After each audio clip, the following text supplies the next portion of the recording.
Anyway, when I was in Lhasa, by and large, that was the best part of the trip. The Tibet tour to Mount Everest and back was really good. I met some cool people. There were a lot of people. I was with a Swiss girl, sharing a room with her. That was fine. And one of the problems that we had though, and again, this is one of those, I think, cultural things you don't quite expect in advance. And so when it does happen, you sort of find yourself a bit bewildered. When we went to do laundry, because, you know, I'd been going around China for like 2 weeks now. I needed to do some laundry. And so I sort of asked the laundry service, and apparently they do not do socks and jocks. They don't do them. They'll wash your shirts, they'll wash your pants, but they will not do socks and jocks. And I do not understand why. It's this weird thing, like they said, like it's dirty or something. But of course it's dirty laundry. Anyway, the point I'm making is, like, in a Western hotel, you can just give them all this stuff and pay them and they'll wash it for you. It doesn't matter what it is. In China though, you have to wash your own socks and jocks. Apparently you can't even pay someone to do it for you. It's weird. And this was like, I don't know, I think a 3-star hotel. It was a reasonably nice place. And they just wouldn't do it. And so, like, the night before we drove to Mount Everest, I found myself, like, washing all my socks and underwear in the sink with a bit of soap and then hanging them up and getting, like, a hairdryer and trying to dry them. And I think I dried a couple, but for the most part, it didn't really work. And so in the morning, you know, when we were packing up, I had to grab all this stuff. And I just had a plastic bag filled with, like, damp underwear that I took to Mount Everest and back. So don't plan, you know, at least ask, if you're in a hotel in China, will they actually wash your dirty laundry for you? Because maybe they just won't, and you've got to do it yourself, and you've got to plan all that out in advance. Some other problems that I've had, and this is an enduring problem I've had all year. It took me maybe 6 months or so to really figure it out. I have had tremendous difficulty, keeping my devices charged in China. It's really difficult at times. It's really weird, because I've got a phone, I've got iPad, and I've got a laptop. You know, all bought in Australia, all worked perfectly fine in Australia, always charged up fine. I came to China and apparently it's meant to be okay because they use 220 volts here, Australia is 240 volts. It's not a big difference, apparently it should be fine. And the plugs, the sockets are exactly the same. So it's meant to work here, but for me it just doesn't. It so often doesn't. I'd plug my phone in and the phone would sort of charge, but it would be really slow. Like you charge it overnight and it would only charge like 20%. That's how slow it was charging. When it should go to 100% in like an hour or two. The iPad often wouldn't charge at all. Like I plug it in, and after a while the screen would sort of turn white, and then it would do a little spasm, and then it would turn off again, and then it would just keep doing this over and over, like every 10 minutes for like hours. It would sort of charge and then die again. Like, I don't know, it's like the iPad was sort of waking up and screaming and then going back to sleep. Or it's like that scene in Deadpool where they give him just enough oxygen to survive and then cut the flow and then he nearly dies and then they give him more oxygen. It's like the iPad was just barely clinging to life. It was this really sort of macabre, I don't know, I'm just imagining the iPad is like a thing, like Toy Story, it's alive, and it was suffering really badly. But the worst one was my laptop. And I noticed this is not just like one place. The hotel I stayed in the first 2 weeks I was here, the laptop would barely charge. Sometimes it would, and sometimes it just wouldn't. I'd plug it in and turn it on, and again, it would do a little spasm, and then it would short out, and it wouldn't work, and then I'd try again like an hour later, and maybe it'd work for a few minutes, and then the battery, it was weird, like the battery would start charging, it would get to like 15% or 25%, and then it would stop, and then it would start going down again. And so I'd have like half an hour of laptop, and then it would just die. And that might happen a couple of times a day. It was really weird. And then I moved into this apartment, and I'd say the electricity here works about 60% of the time in terms of charging a laptop. Everything else works fine. My phone will charge here for the most part, the iPad will charge, the fridge works, you know, the kettle will plug in and everything. There's electricity here, but somehow it will not charge this laptop. And I'm quite sure there's nothing wrong with the laptop either. It worked fine in Australia. Had it for a few years, it's not that old, the battery's fine. I don't know why it doesn't work here, but somehow something's not compatible. So my point is, I had tremendous difficulty charging my devices. I eventually worked up a solution which is 99% effective. I did manage to get this. I got a battery pack on Taobao, which again, a friend helped me get it. Didn't cost that much, I think just a couple of hundred yuan. And so yeah, whenever the electricity doesn't work here, I just plug the laptop into this, and that should keep it charged for at least an hour or two, and then I can unplug it, plug this back into the wall, and so I can keep the laptop functioning. I just got to plug and unplug this thing like every hour or so. And otherwise, hopefully I can plug it into the wall and it will just happen to be charging at that moment. It will decide, okay, yeah, we're charging again now. So all I'm saying basically is you may have difficulties charging your devices in China even when everything's supposed to work. In fact, I just noticed it's doing it right now. It's plugged in and it's not charging. So I guess what I'm saying is don't take electricity for granted. in China, maybe it won't work. And if need be, hop on Taobao and buy something like this. Make sure your devices will plug into it. And then you should mostly be right. It took me a few months to get this organized though.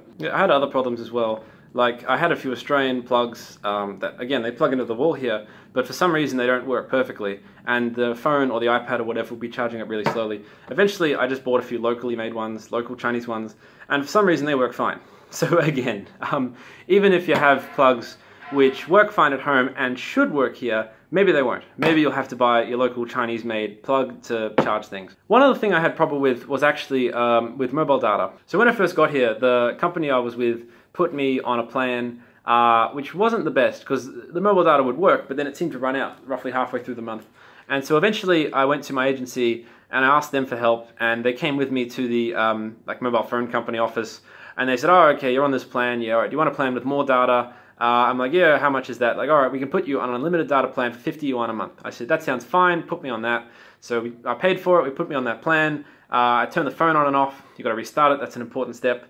And the mobile data started working again. It was fantastic. And it kept working for about 24 hours. And then it stopped again. And this is really problematic because I happened to go to my agency right before I did the big China trip. I thought, you know what, I'm going to need reliable mobile data. I'll do it before I go. And so it stopped working like 2 days before I meant to go on this big China trip. And I didn't have time to fix it, so I left, and I didn't have mobile data.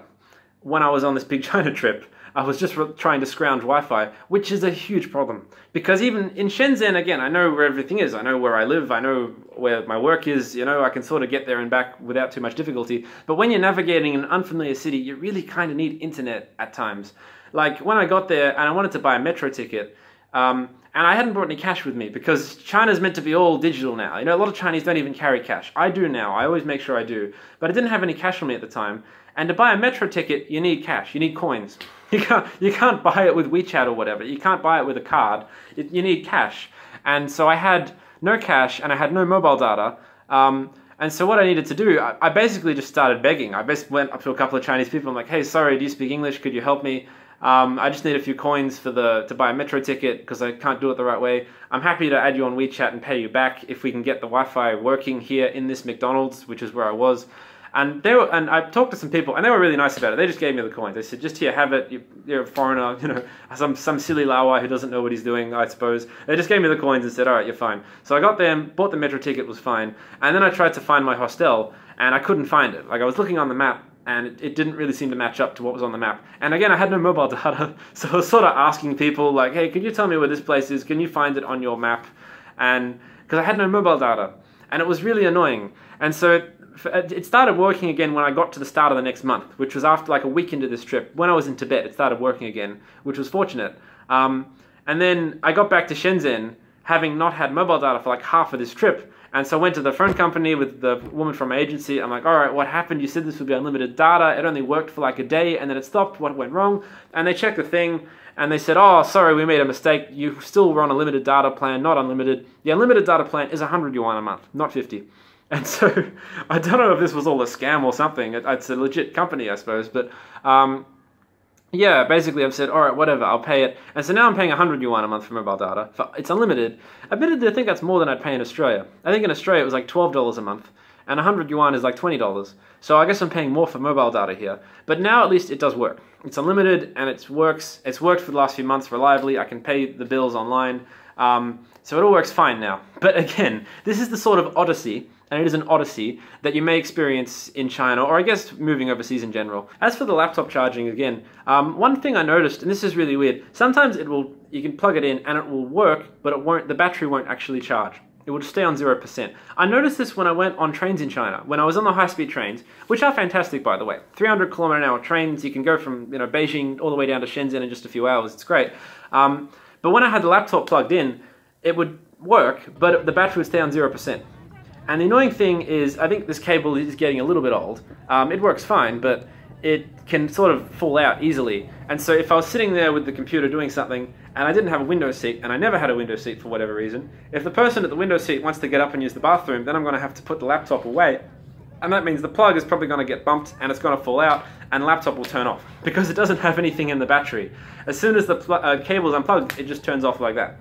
And this happened to me several times on the train. Person next to me wants to go to the bathroom. I thought, oh shit, because now the laptop's going to turn off, and it'll take 10 minutes to charge up, and that's probably the point at which they're going to come back and want to sit down again, and so then it's going to turn off again. And so whenever someone got up to use the bathroom, I knew, all right, that's it, I can't use my laptop for the next 20 minutes. It's just weird like that. I don't know why it would turn on but not charge.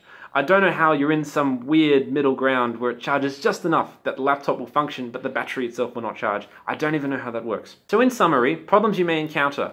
Your devices may not charge here, even if they work fine back home, and they should work fine here, maybe they won't. So you might have to buy some local Chinese plugs and cables to make sure they work, or you might have to buy a power bank for your laptop to make sure it stays charged. Make sure you're on an unlimited mobile data plan, and make sure it is an actual unlimited plan, okay? Because they'll tell you it is, and it isn't. If you're going to book a train ticket, make sure to put in your whole passport number, letters and numbers. You've got to put the whole thing in, not just the numbers, as some online forms only let me put the numbers in, and it would only work when I did that.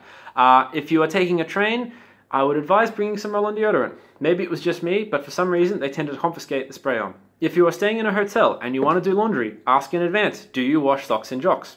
And if they say no, you're either going to have to do it yourself or find someone nearby that can do it, and then you're going to have to do it and you're going to have to dry it somewhere, which could take more than a day or so. So make sure you plan that in advance and don't do it the night before you're going to drive to Mount Everest and back. Make sure to book train tickets as soon as they become available, 30 days in advance on WeChat. You can book the train tickets. Try and do it before it books up. Otherwise, you're going to have to buy a flight instead to get to your destination, which might cost 3 times as much. And even after you have booked accommodation, I would say make sure you have at least one backup option. Just in case you turn up at a hostel or a hotel and it's totally awful for whatever reason, have a place around the corner, also fairly cheap, similar, that you can go to. Just make sure you know where it is, and do that somewhere where you have access to good internet, rather than somewhere, when you're on the spot and you've got to try and work it out just on your phone and it's all in Chinese and you're in trouble. Make sure you have it all planned out in advance. It'll save you a lot of trouble later on.